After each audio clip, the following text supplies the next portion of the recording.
David's boots crunched softly over the dust-covered surface of the dead moon, his helmet lights flickering in the fog of ancient ruins.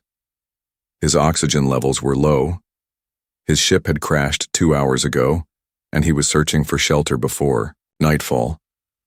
The moon was cold and silent, and it felt like it hadn't seen life for centuries. Then he saw it. Half buried in a cliffside, under layers of crystallized glass, was something glowing faintly blue. It looked like a coffin, a large oval-shaped pod. He wiped away the frost covering the surface with his gloved hand. What he saw made him stop breathing for a moment. Inside was a woman, an alien woman. She was unlike anything David had seen. Tall, thin, glowing markings across her cheekbones and neck. Her hair floated softly around her, preserved in some kind of stasis field. She wasn't dead. No signs of decay. She looked like she was simply asleep. Her chest rose once. Slowly. "She's alive," he whispered. Beside the tomb, carved into the glass and strange alien symbols, was a warning. David's visor auto-translated it. Unworthy. Infertile. Cast into silence. He blinked. Infertile? That was the reason?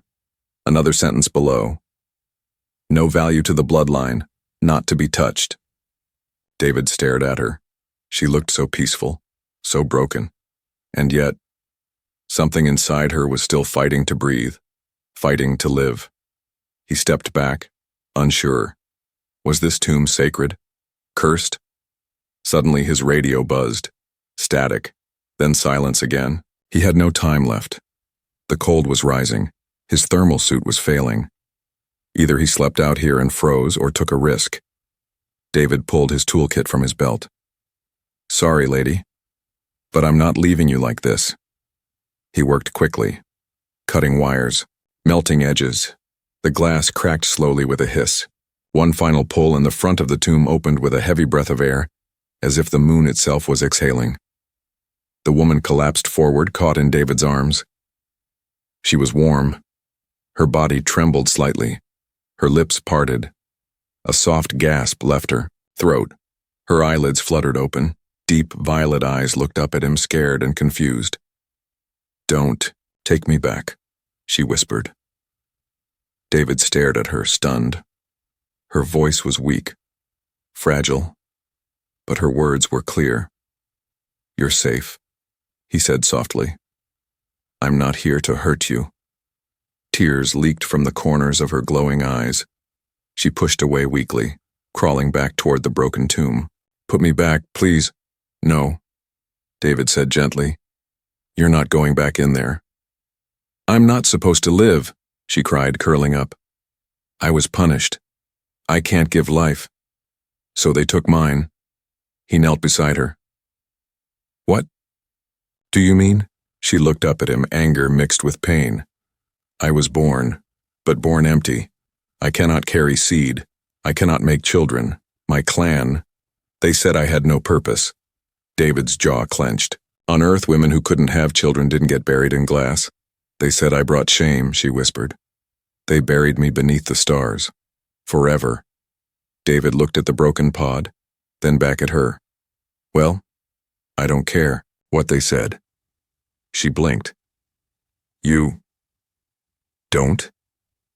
He helped her stand slowly. Her legs were weak. She leaned into him out of instinct. For the first time in decades, maybe centuries, someone had touched her without fear, without disgust. "I don't care if you can't make life," he said softly. "You are life." Her breathing hitched. "What's your name?" he asked. She hesitated. "Sayalari." "All right, Sayalari." He nodded. "Let's get off this rock." Back aboard the remains of his ship, David wrapped her in a thermal blanket and offered her food. She touched it like it was gold. He watched her as she sat quietly in the corner. She looked around the small broken ship like it was a palace. Then her eyes settled on a picture taped near the control panel. A little human girl smiled back from the photo. Blonde hair, bright eyes, missing front tooth. "She's beautiful," Silari whispered. "Is she yours?" "Yeah." David said with a tired smile. My daughter. Her name's Ellie. Scilarri stared longer. Her fingers trembled. I never got to hold a child, she said, voice shaking. Never even got close. David looked at her, and for the first time, he saw not an alien, not a prisoner of her culture, but someone desperately full of love, with nowhere to give it. Maybe that's about to change, he whispered. And outside among the stars something stirred, because breaking open that tomb had sent a signal, and someone was coming. Not to rescue her, but to return her to her silence. Scilarri sat on the cold metal floor of the wrecked ship, her hands wrapped around the warm cup David had given her.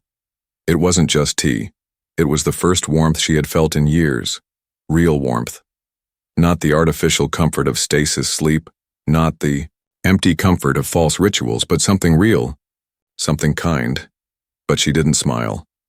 Her glowing eyes watched David quietly as he adjusted broken wires near the control panel. Sparks flew. The power flickered again. They were still trapped on this dead moon.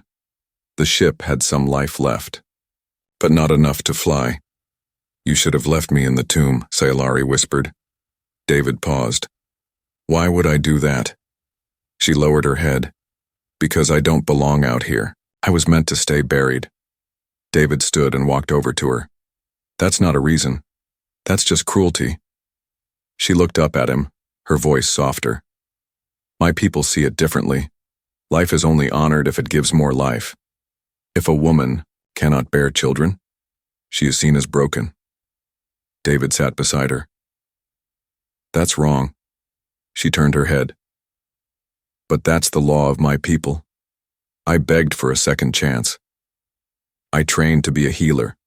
I wanted to care for others. But they said that wasn't enough. She stared into the cup. So they took me to the ice moon, built the tomb, told me to lie down. I didn't even fight. I thought they were right. David clenched his jaw. They buried a living person because she couldn't be a mother? Scilarri's voice was bitter. Because I wasn't useful. He took a deep breath. I don't care what they said. You're alive, and you're here now. Just then a small alert beeped on the ship's console. David walked over to check. His eyes narrowed. What is it? Scilarri asked. Unidentified signal. Someone picked up the tomb's opening. Scilarri's face went pale. They're coming. David turned to her. Who? My people, she whispered. The temple guard. They must have installed a beacon. If the tomb was disturbed, they'd send hunters. David grabbed his gear. We need to leave. Scilarri shook her head slowly. No ship can land here without being seen. There's only one place we can hide. David frowned. Where? Scilarri pointed toward the far ridge beyond the cliffs. The old sanctuary. It's where the other exiles were taken. If it hasn't collapsed, we can survive there for a few more days. David looked at her, eyes searching. You sure you want to run after everything? I don't want to run, she said quietly, but I'm not ready to die again. They left the ship just before sunset. The sky turned deep purple. The winds howled softly across the empty plains. Scilarri walked beside David, still weak, but moving with growing strength. She didn't speak much, but David noticed how her eyes scanned the sky often. How she winced at every distant sound. After 2 hours, they reached a ruined structure carved into the cliffside. Stone pillars lay broken, a half-collapsed roof, but part of it remained standing. This is it, Scilarri said. They entered carefully. Dust and silence greeted them, but it was dry and hidden. David started setting up a campfire using his portable burner. Scilarri sat nearby, staring at the cracked walls. My sister was here once, she said. They said she was gifted. She could bear 10 children. They built her a temple, carried her like a goddess. She touched the wall gently. They called me Ghost Womb. Said I was cursed, a waste of space, a drain on food. David's voice was low. You didn't deserve that. Scilarri looked at him. Why do you care? He thought for a moment, then reached into his coat. He pulled out a small hologram cube. He tapped it. A flickering image appeared. a little human girl with messy blonde hair smiling wide. Salieri gasped softly. "She's my daughter," David said. "Her name is Ellie." Salieri's eyes filled with tears. "She lost her mom last year. Shipwreck. Pirates. I've been raising her alone since." "She's beautiful," Salieri whispered. "She's everything," David said, "but she cries at night. She says she feels empty." Salieri wiped her cheek. "That's what I feel too." He looked at her. "Maybe you could help each other." She stared at him, stunned. "You mean me? With her?" "I don't care what your people say," David said. "You feel deeply. You're kind. You protected me. That's what makes someone a mother." Salieri's lip trembled. "I don't know how," she whispered. "I've never held a child."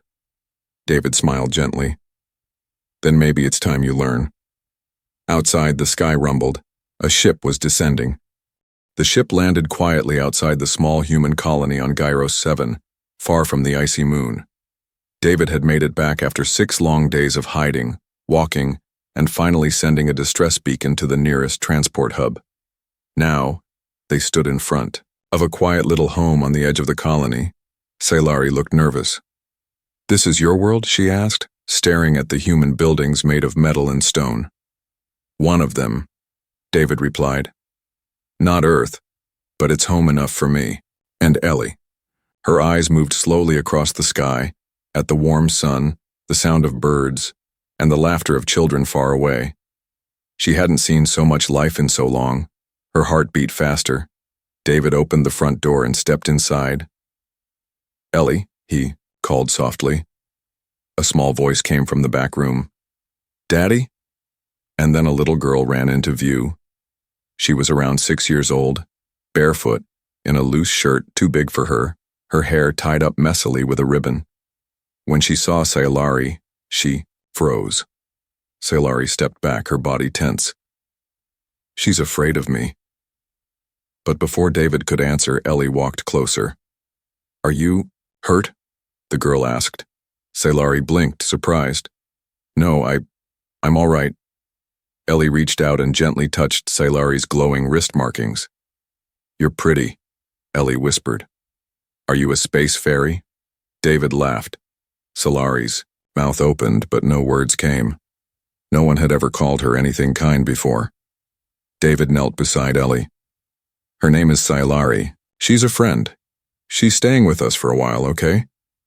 Ellie smiled. "Okay." She turned back to Salieri and grinned. "Do you like pancakes?"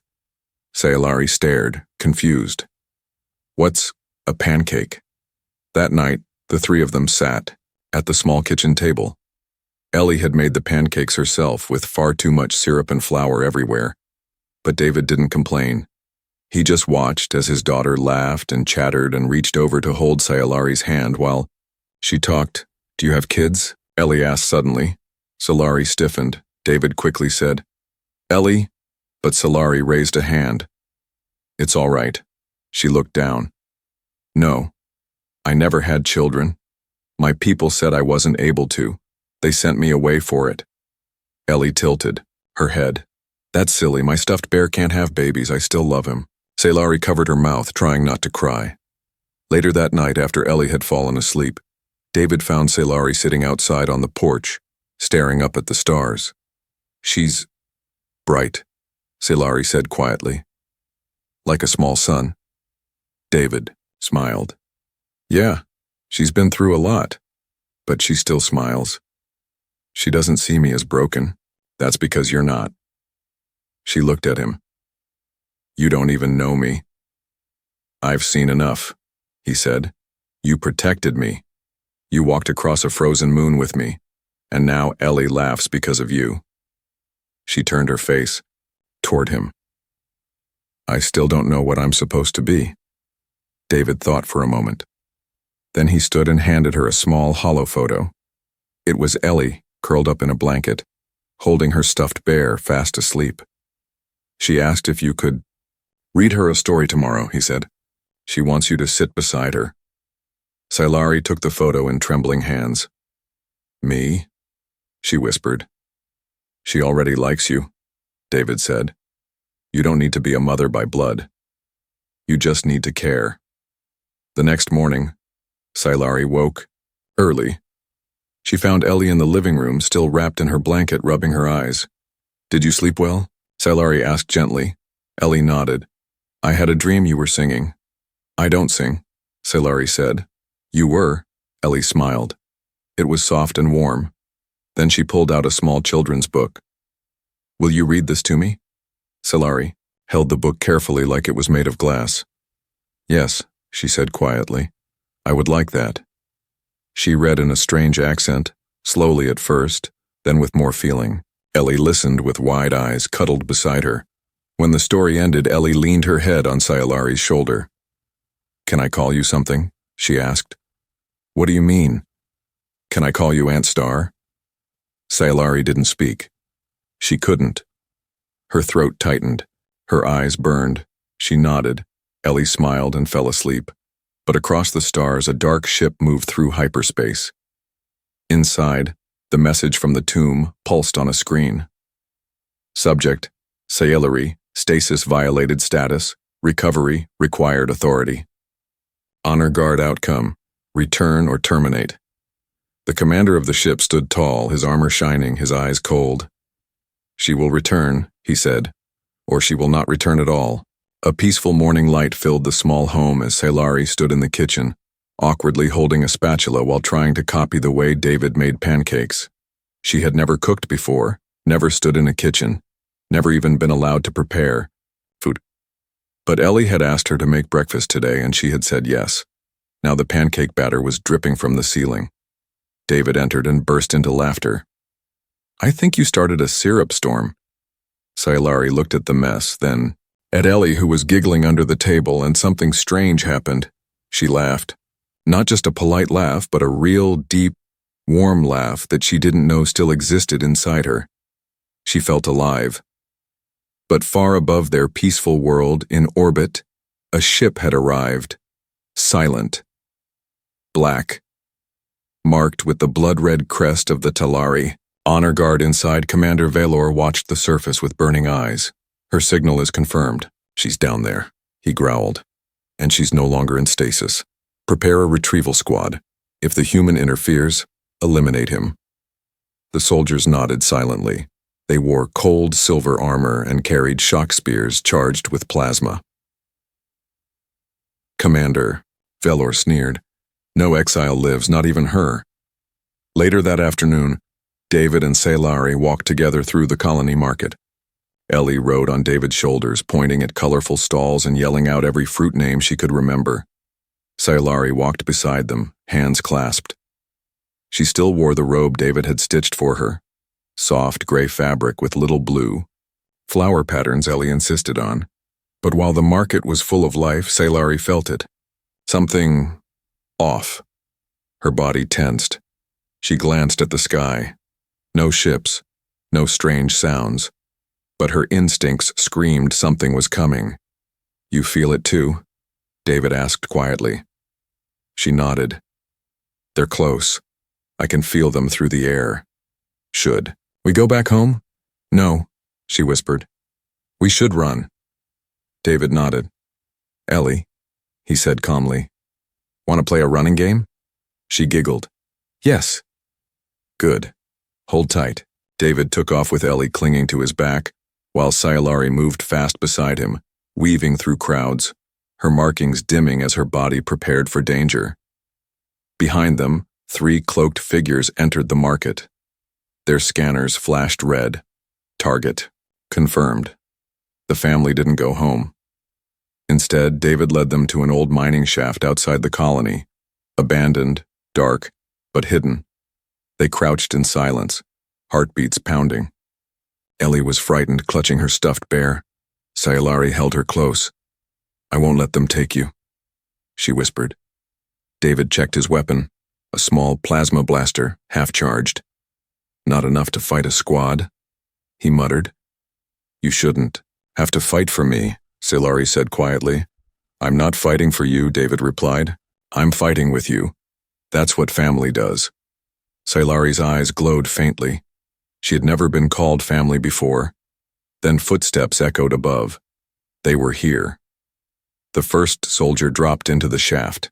His spear crackled. Another followed. Then another. David fired first. Blaster light flashed, but the honor guard had shields. One bolt landed, sparking against armor, but it wasn't enough. David dodged, grabbed Ellie, and pushed Sailari toward the back tunnel. "Go!" he shouted. "No!" Sailari said. "They want me. Let me end this." She stepped forward. One of the guards raised his weapon. "Sailari of Clan Vokrin, by command of the High Matriarch, you are to return to stasis or be purged." She lifted her chin. "I am no longer Vokrin. I am a mother now," the lead soldier scoffed. "You cannot bear children. You are no mother." Ellie's voice broke the silence. "She is my mommy." Everyone froze. The little girl peeked out from behind David, her tiny arms around Sailari's waist. The guards looked stunned. Even their scanners hesitated. Sailari stood protectively in front of Ellie. "She chose me and I chose her. Your rules don't matter anymore." One guard lowered his spear. The commander growled, "You shame your bloodline. Kill them all." But the soldier paused. A child's love had made him hesitate. David raised his weapon again. "You heard her. You want her. You go through me first." But it wasn't David the soldiers were staring at. It was Ellie, tiny arms clinging to Sailari, whispering, "Don't let them take you, Mommy." For the first time, Sailari didn't feel powerless. She felt something burn inside her. Not shame, not fear, but the right to protect. She stepped forward and said, "If you raise your weapon again, I will stop you. I was silent once. Never again." The guards didn't move. Finally, one of them stepped back. Another turned his head. Without a word, they vanished into the shadows. Only Commander Valor remained, eyes burning with rage. "You think you've changed your fate?" he hissed. "No child's hug erases your shame." "She erased nothing," Sailari said. "She replaced it with purpose." Valor vanished in a blink, his ship leaving the surface with fire. Sailari collapsed to her knees, breathing hard. David caught her. Ellie hugged her tighter than ever. That night, in the quiet of their small home, Ellie curled up beside Sailari on the couch. David brought them tea. Sailari looked down at the child sleeping in her lap. "I thought I was broken," she whispered. "But she fixed me without even trying." David smiled. "Told you. You didn't need to give life. You are life." Outside, the stars shone brighter than before. The sun had barely risen when David woke to a strange sound outside the house, something soft, like metal scraping against stone. He reached for his blaster and moved toward the front window. Sailari was already awake. She stood near the door, her markings faintly glowing. Her body was tense. She had heard it too. "It's not the guard," she whispered. Different sound. Slower. Heavier. David nodded. "Stay inside. Protect Ellie." But Sailari shook her head. "No, I'm not hiding anymore." She picked up the emergency beacon stick they had used on the moon. Though not a weapon, it could send a flash of light strong enough to blind someone, if used close. Together they stepped outside. The street was empty, but then, out of the shadows came a tall figure, twice David's height, its armor scorched, black, its face covered by a sharp silver mask. Not Talari. This was something worse. A bounty collector. Someone had placed a price on Sailari's head. The figure lifted a small device and played a message aloud. It echoed across the street. "Target Sailari, status Class B exile. Reward. 1,000,000 credits, dead or alive." David raised his blaster. "That message ends here." The bounty hunter didn't speak. Instead, he fired a net launcher. David jumped aside, but the net caught Sailari's leg, wrapping tight with electric shocks. She cried out and fell. David fired back. Sparks flew, but the hunter was built for combat. It walked straight through the blast, grabbing Silari by the arm and lifting her off the ground. Inside the house, Ellie had woken. She ran to the window and screamed, "No, don't take her!"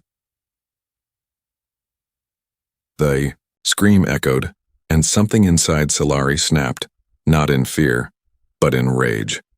She twisted violently, ignoring the pain, and slammed the beacon into the hunter's faceplate. A white flash burst out. The hunter stumbled, blinded for a second. David fired again, hitting the arm joint. The hunter dropped Silari, but then it turned toward the house, toward Ellie. It took one step, and Silari roared. She stood between the hunter and the door, her body bruised, her arms wide. "You will not touch her." The hunter raised its blade. David tackled it from behind, driving it into the wall, but the hunter slammed him down. Silari ran forward, grabbed the fallen blaster, and fired. A single clean shot, right through the queue. Exposed wiring in the hunter's chest. The monster dropped. Silence fell. Ellie rushed outside and jumped into Silari's arms. "You're okay," the girl cried. "You didn't let him take me." Silari held her close. Her hands shook, but her voice was strong. "I told you, I won't let anyone take you." That night, David bandaged Silari's wounds. "You saved us both," he said quietly. "I just did what a mother should," she whispered. David paused. "You really feel like her mother now, don't you?" Silari nodded slowly. "More than I've ever felt anything. It's strange. My body never created her, but my heart, it beats only for her now." David smiled. "That's what real parenting is." She looked at him. "Do you think the bounty will stop?" "No," David said honestly. "You embarrassed the guard. You chose your own path, and worst of all, you survived. So they'll send more." "Yes." Silari looked down at her hands. "Then I need to become stronger." "You already are." A few days later, word spread across the colony that David's home had been attacked by a bounty hunter. But it wasn't fear that spread. It was admiration. People began dropping off gifts, a blanket made of star wool, a small necklace with a glowing blue charm, a drawing from another child that said, "Thank you for saving Ellie's mommy." Silari looked at it in disbelief. David chuckled. "Looks like you're becoming famous." "I don't want fame," she said. "I just want to protect her." "You will," David promised. But he knew. The threats weren't over.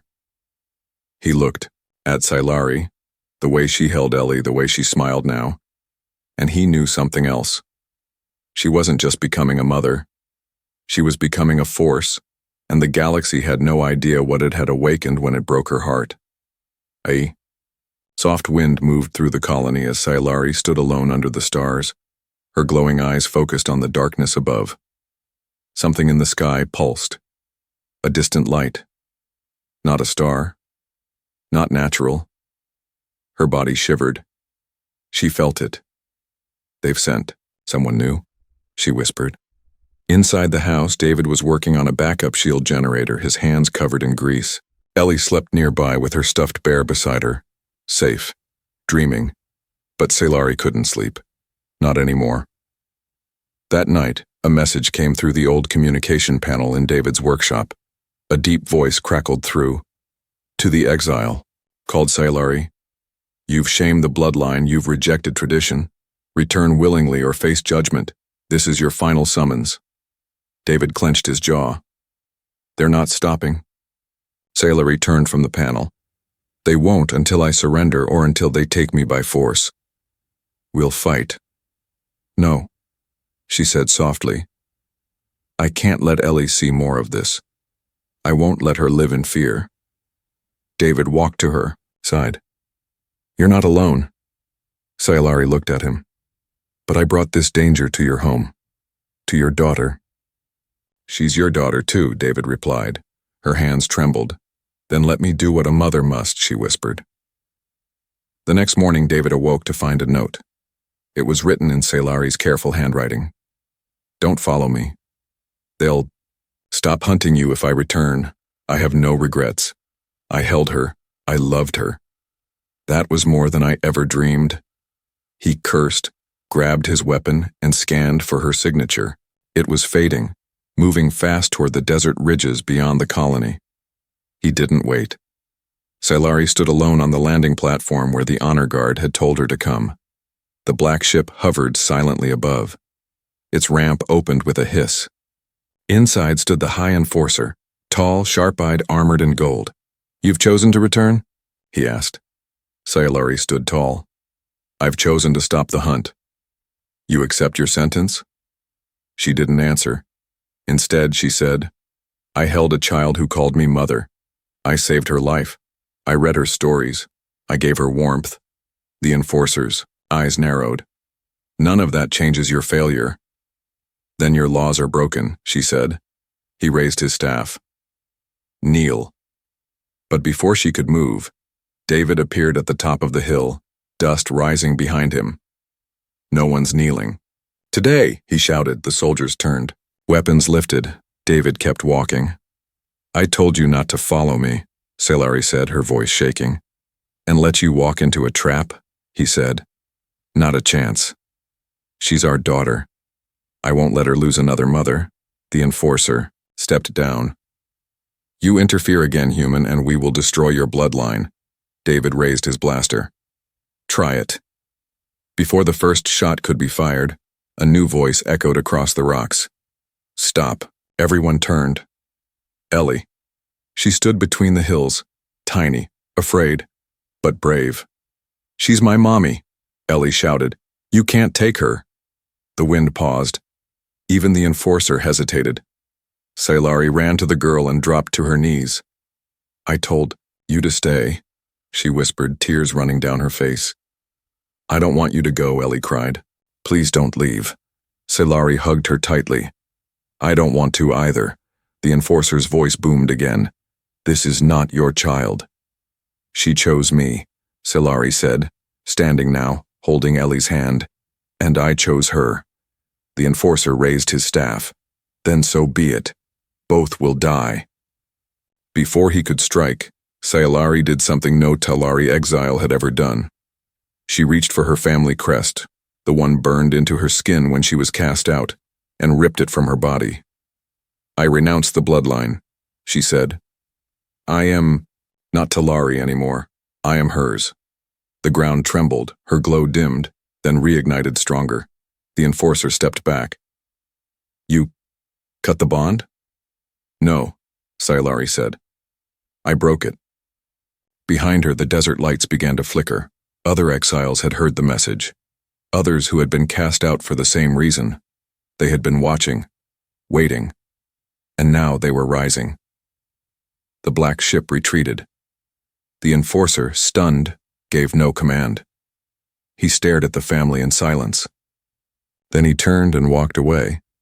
No blood was spilled that day, but a war had begun. Not a war of weapons, a war of ideas, of change. And it started with a little girl who called an infertile woman Mommy. That night, David, Scifi, and Ellie sat. Under the stars, no fear, no running, just warmth. Ellie yawned and leaned on Scifi's arm. "Promise you'll stay," she whispered. Scifi kissed her forehead. "Forever." Scifi sat on the porch, her arms gently wrapped around Ellie, who was fast asleep against her chest. The stars above shimmered like never before.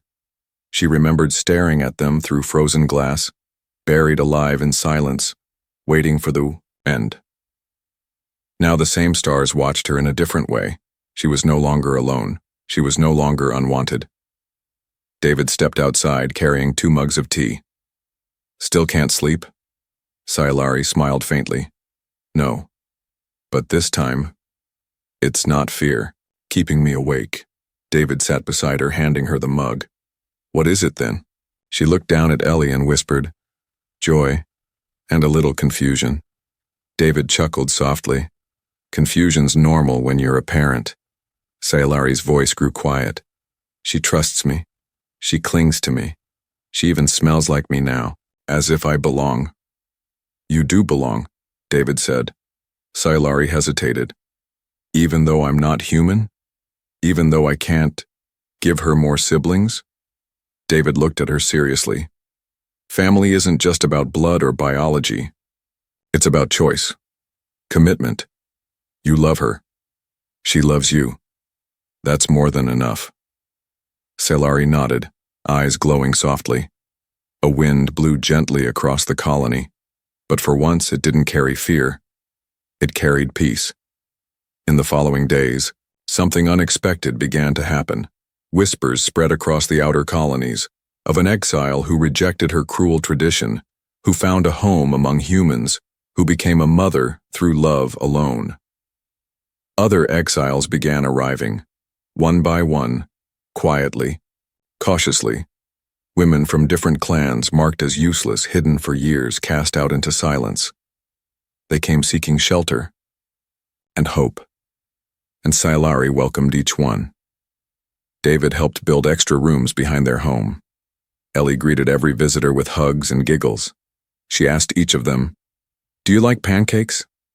Soon their house became a haven, a safe place for those who had been thrown away. They called it the hearth. One morning, Scilarri stood in the center of the yard, surrounded by 6 alien women and 3 human volunteers.